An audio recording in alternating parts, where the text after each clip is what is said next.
तो ये देख सकते हैं आप कितना हैवी स्नोफॉल हो रहा है यार, गजब हो रहा है। बहुत हैवी स्नोफॉल हो रही है इस समय फ़िलहाल तो। वर्ल्ड अहेड 2025 तो आप सर्च करके भी देख सकते हो। और जो महाकुंभ हो रहा है वो काफ़ी बड़ी चीज़ है आफ्टर 144 ईयर्स। कनाडा में पनीर इतना रबड़ सा मिलता है कि इसको। Good morning guys, welcome back to my channel. और देखो फ्रेश स्नो पड़नी शुरू हो गई है, तो वीक की शुरुआत फ्रेश स्नो से हो रही है। तो पूरे वीक ऐसे ही स्नो ही वगैरह रहेगा लग रहा है मुझे तो, क्योंकि 2-3 दिन जो है लगातार स्नो पड़ने वाली है ऐसा मैंने सुना है। और मे बी लास्ट में कुछ ज़्यादा ही पड़ेगी, तो ये वीक तो स्नो में ही जाएगा। बट आज सीन अच्छा लग रहा है, अगर इतनी स्नो रहे तो बढ़िया होता है। टेम्परेचर भी काफ़ी अच्छा है, स्नो पड़ रही है तो टेम्परेचर अभी -5 के अराउंड है, तो ठीक ठाक लग रहा है। काफ़ी सारे लोग ऑफिस के लिए जा रहे हैं। एक अच्छी बात है कि हमें ऑफिस के लिए जाना नहीं है बाहर, नहीं तो बाहर निकलने में तो थोड़ा प्रॉब्लम होता। सुबह मैं जल्दी उठ गया था और अभी फटाफट जा रहा हूँ ऑफिस का काम स्टार्ट करने एंड मीटिंग स्टार्ट करने। तो ये देख सकते हैं आप कितना हैवी स्नोफॉल हो रहा है यार, गजब हो रहा है। बहुत हैवी स्नोफॉल हो रही है इस समय फ़िलहाल तो। सुबह से शाम हो गई है और स्नो रुकने का नाम नहीं ले रही है। ऑफिस जाने वाले और स्नो में ऑफिस गए और वापस भी आ रहे हैं अब तो ऑलमोस्ट, बट कोई फ़र्क नहीं पड़ने वाला है। मतलब ऐसा हुआ है ना आज की काफ़ी ज़्यादा स्नो पड़ी है। जो लोग मेरा ब्लॉग रेगुलरली देखते हैं उनको मालूम हुआ कि कल जो है काफ़ी ज़्यादा अच्छा माहौल हो गया था। पूरा सन आने की वजह से पूरा क्लियर हो गया था। अब आज फिर पूरा स्नो हो गया, मतलब अच्छी खासी स्नो पड़ी है। देख सकते हो आप, पूरा वाइट हो गया। और ऐसे कंडीशन में ना कैसे दिन निकल जा रहा है वो पता नहीं चल रहा है। पूरा दिन निकल गया, सिर्फ ऑफिस का काम करता रहा मैं, और 1-2-4 चीज़ें थी जो मुझे निपटानी थी वो करा था, तब तक पूरा दिन निकल गया। तो कुछ भी प्रोडक्टिव नहीं रहा, बस ऑफिस का काम लोग बोलेंगे प्रोडक्टिव है, बट मुझे लगता है नहीं है। वो तो हमारा पार्ट ऑफ लाइफ है, तो वो कर रहा था, बट उसके अलावा कुछ नहीं कर पाया बिल्कुल भी।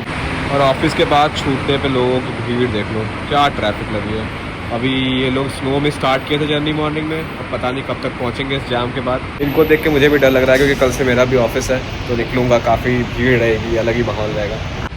आज का दिन और आज की स्नो काफ़ी डिफरेंट थी। दिन भी ऐसा था कि मतलब पूरे दिन स्नो पड़ती रही, और अगर देखा जाए डिफरेंट तो ये है कि आज जो है ना स्नो काफ़ी स्मूथली पड़ रही थी। मतलब स्टॉर्म की तरह नहीं पड़ी, स्ट्रेट पड़ी थी। तो देखो शेड्स वाली एरिया में नहीं पड़ी, काफ़ी जैसे बोलते हैं ना वो काम वेदर। अपनी कार सब देखो सारी कितनी अच्छी तरह से कवर हुई है, मतलब लग रहा है कि जैसे किसी ने रुइयाँ फेंक के मारी हो। ये अपना ग्लव्स छोड़ के भाग गया भाई साहब यहाँ पे। तो आज का दिन काफ़ी स्मूथ गया है। टफ इसलिए बोल रहा हूँ क्योंकि बहुत सारी चीज़ें मतलब मुझे करनी थी आज। ऑफिस के बहुत सारे काम थे, और उसके साथ साथ बाहर माहौल ऐसा रहा है कि पूरे दिन स्नो पड़ती रही है। मतलब मॉर्निंग में भी मैं जब उठा था 6:37, तो उस टाइम से लेके अभी तक स्नो पड़ी रही है कंटिन्यूसली। बट वेदर जो है हार्श नहीं है बाहर, ऐसा नहीं है कि बहुत ठंड हो। ऑलमोस्ट -6-7 डिग्री सेल्सियस जो है टेम्परेचर है, तो उतना तो नॉर्मली यहाँ पे रहता है, तो कोई इशू नहीं है। आज दिन में खाली समय में कुछ आर्टिकल वगैरह पढ़ रहा था, तो मेरी नज़र एक चीज़ पे पड़ी जो मैं चाहता था कि मैं आप लोगों के साथ शेयर करूँ। तो जैसा कि सब जानते हैं कि द इकोनॉमिस्ट जो हमारा मैगज़ीन है, इवन वो जनरली प्रिडिक्शन करते हैं हमारे नेक्स्ट ईयर का, how the next year will be. Okay, तो वो एक जनरलाइज कोलाज पिक्चर होता है जिसके थ्रू वो रिप्रेजेंट करते हैं the how the year will be. नया अभी पोस्टर आया है, उस पर काफ़ी अच्छा कोलाज है, और उस कोलाज को मैं कोशिश कर रहा था समझने की कि क्या उसमें है, तो मैं उसको यहाँ पे अभी पेस्ट कर दूँगा। तो बेसिकली मैंने उसमें काफ़ी सारी चीज़ें देखी जो कि नवंबर में ऑलरेडी जो है लॉन्च हो चुकी थी। जनरली होता क्या है, हर साल वो नेक्स्ट ईयर के आने के पहले ही दो या 3 महीने पहले, कभी पहले 3 महीने पहले आती थी, उसके बाद 2 महीने पहले आने लगी, वो लॉन्च करते हैं। उसमें क्या होता है कि बेसिकली नेक्स्ट ईयर का जो पावरफुल पीपल हैं जो हमको कंट्रोल करते हैं, उनके प्लान्स होते हैं बहुत सारे, और ये भी कह सकते हो आप प्रोजेक्शंस होते हैं। पहले मैं उसका नाम बताना चाहूँगा कि क्या उसका नाम है। नाम है उसका द वर्ल्ड अहेड 2025, तो आप सर्च करके भी देख सकते हो। तो उसमें काफ़ी सारी चीज़ें जो है डिस्क्राइब की गई है। इवन जो LA में भी फायर हुआ वो भी पहले से शायद समथिंग वॉज प्लान। मैं स्टडी बता रहा हूँ, लोगों की स्टडी है ऐसी, बट इट्स नॉट कॉन्क्रीट, तो हो सकता है कुछ चीज़ें आगे पीछे हों। बट मैंने काफ़ी सारी चीज़ें देखी, जो ट्रम्प का जीतना और डॉलर का ऊपर जाना, और काफ़ी सारी चीज़ें उसमें मेंशन है। Even this year we might have another pandemic, और उसके अलावा उसमें मेंशन था कि ये साल हो सकता है कि न्यूक्लियर और एटॉमिक वॉर का भी हो। तो बहुत सारी चीज़ें उसमें हैं। उसमें मेन फेसेस हैं जो रशिया के पुतिन हैं, और उसके बाद ट्रम्प, एंड आफ्टर दैट हमारे जेलेंस्की, ये लोग हैं। और उसके बाद उसमें एक फेस और ऐड किया गया है फेमिनिज़म को लेके। तो जो डीपॉपुलेशन था वो प्लान था ऑलरेडी, तो उसमें फेमिनिज़म को काफ़ी ज़्यादा, आप जानते हो क्यों ज़्यादा सपोर्ट किया जाता है और क्यों ऐसा किया गया, क्यों क्रिएट किया गया ये सारा सिनेरियो, ताकि पॉपुलेशन ग्रोथ जो है काफ़ी हद तक जो है कंट्रोल हो जाए। तो जो हम सोच रहे होते हैं कि हम कर रहे हैं, एक्चुअली वो हमें कराया जाता है मोस्टली। तो ऐसी चीज़ें चल रही हैं सराउंडिंग में। बट मेरा मानना ये भी है कि बहुत सारी चीज़ें प्लान होने के बावजूद बहुत सारे ऐसे लोग हैं दुनिया में जो अपनी लाइफ अलग तरीके से जी रहे हैं। तो जो भी लोग किसी ऑर्गेनाइजेशन से कनेक्टेड हैं, किसी भी तरह की, तो वहाँ पे कुछ चीज़ें जो है वो क्रैक हो सकती हैं ऐसी। बट आप जानते हो कैसे क्या चल रहा है सब कुछ। मेरा इतना ही कहना था कि चीज़ें कॉन्क्रीट नहीं है, बट कुछ चीज़ें एक्सपेक्टेड है।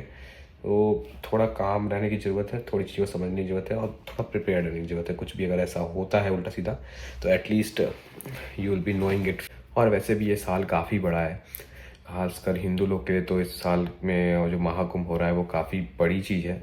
After 144 years this is happening. So definitely 150 साल बाद कुछ होता है ना, तो बहुत सारी चीज़ें ग्रहों की और सारी चीज़ें चेंज होंगी।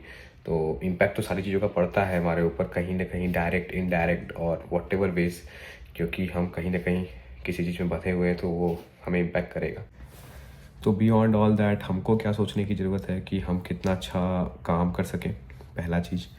और जो भी एक्सटर्नल चीज़ें जो हमें अफेक्ट करने वाली हैं मे बी दिस ईयर, उससे कैसे फ़ाइट करके आगे जा सके। तो इस पर बहुत सारी ऐसी चीज़ें होती हैं जो बेनिफिशियल भी होती है, जैसे कि ईवी का मार्केट शायद बहुत आगे जाने वाला है, जो ईवी कार्स है।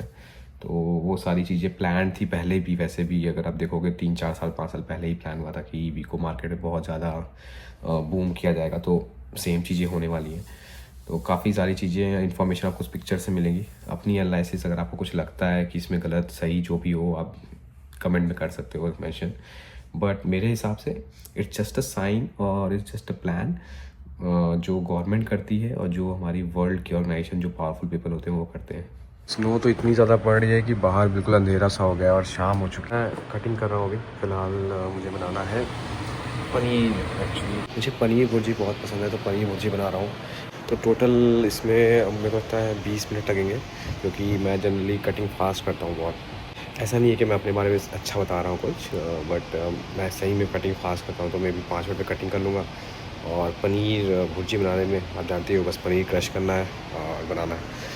तो बना रहा हूँ फटाफट, अपना डिनर बना के खाऊंगा और जल्दी सोने की कोशिश करूँगा, क्योंकि कल मेरा ऑफिस भी है। कटिंग कर ली है और पनीर भी जो बॉयल कर लिया है। फटाफट फ्राई करता हूँ, जितना जल्दी हो सके बनाता हूँ। एक्चुअली मुझे पसंद है स्लो कुकिंग, बट टाइम जो है ना वो ऐसा बना दिया मुझे कि मुझे फास्ट करना पड़ता है, और मुझे फास्ट कुकिंग बिल्कुल भी पसंद नहीं है।